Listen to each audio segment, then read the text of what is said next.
Do what? And now let's talk to Dan Totten. Dan, C. Totten Law Firm down on Jefferson Street. Spent 2 hours with you.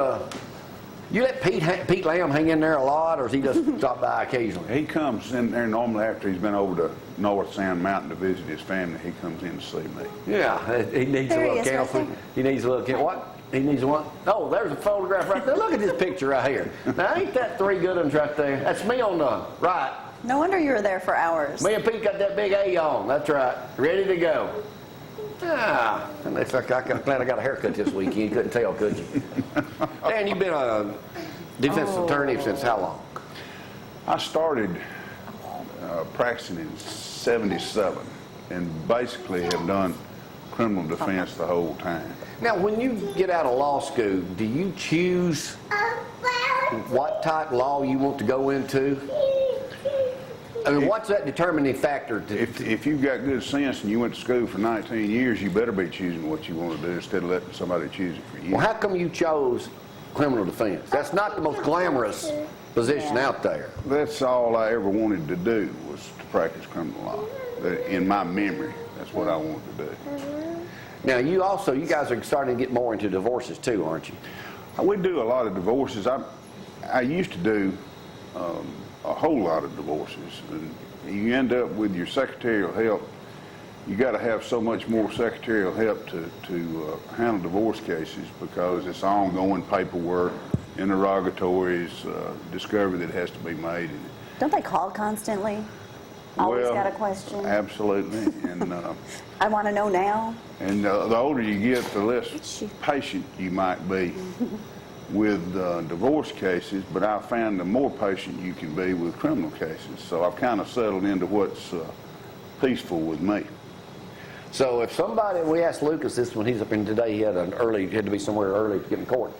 If somebody's been busted, they need to get with somebody that they can be trusted with, that being your law firm. And trust your attorney. Well, you need to find an attorney that you trust, and you need to get one quickly without regard to whether or not you got a pocket full of money.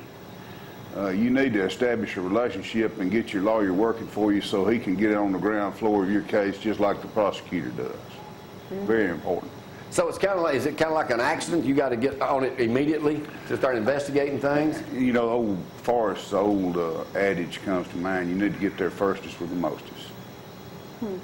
Timing's everything, especially in a criminal business where your witnesses and your facts are malleable at Do people best. shop around for a defense attorney like they do a divorce attorney? Yes.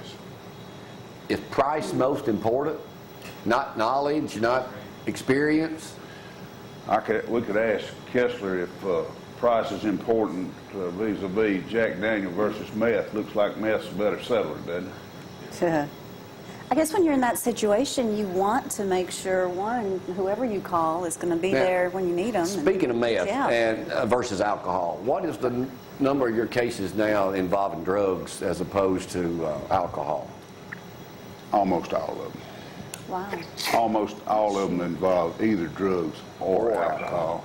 And You're talking about DUI mainly? Well, no. Every crime is heavily associated with the use and abuse of drugs and alcohol. Burglaries. All of them. Wow. And the sooner they can make contact with you or Lucas and get an appointment with y'all at your office on Jefferson Street, the better off they're going to be. Or they come to you. Well, in my judgment, you'd rather be quicker as you head slower because you may lose the only window of opportunity you've got to do something helpful with your case just by expiration of time. Now, when they come in, it's a free consultation. Do y'all determine what the fee is going to be then? So these people don't need to be, it's going to be basically the same anywhere they go, isn't it? Most of the time, you're able to determine what your fee is going to be at the initial interview. Sometimes, if the case is very complicated, you don't ever know what the final fee is going to be until it's over. Capital murder cases, sex cases involving very egregious conduct requires a lot of work, background work, and development that you don't have in a simple DUI case. So you've heard every story there is. Do they ever lie to you? Careful now. Well, you know, you have to look at it this way. Let me see that phone right there. You see this phone, you and I are looking at the phone. Yeah. We're looking at the same phone. Right. But you don't see what I see, and I don't see what you see. That's why you have to understand the folks that you're interviewing about crimes they may have committed. They might not see it the same way you do. Have you ever had, I know you have, you don't have to get into the long story, but have you ever had anybody come up to you that you basically represented and say they went to prison or went to jail for an extended period of time, but it was the best thing for them, come up and absolutely thank you years later for that? Oh, yes, absolutely.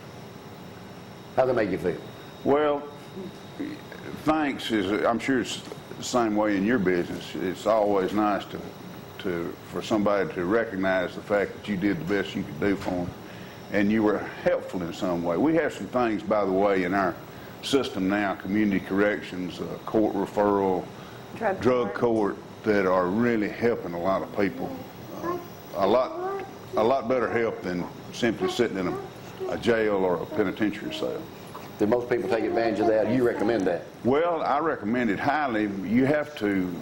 They have to go through a period of adjustment. Some would call it detoxification, whatever you want to, isolation, where they can divorce themselves from the lifestyle that they had for a period of time, long enough to develop their vision so that they can see clearly what their objective is, which is to get rid of drugs and alcohol. It's a bigger thing than we think of, though, That's isn't it? rampant. Well, most of us can't get past how many beers we're going to drink tonight. I'm glad you said most of y'all. Dan C. Totten. Oh, you think we're going to whip up on Ohio State? No question about it. Yes. Roll Tide. If y'all been busted, give Dan C. Totten a call. Make an appointment down on Jefferson Street and see he or Lucas. We'll take a break. Coming back, Dr. Jan White in just a second. Y'all hang on. Merry Christmas, Jimmy!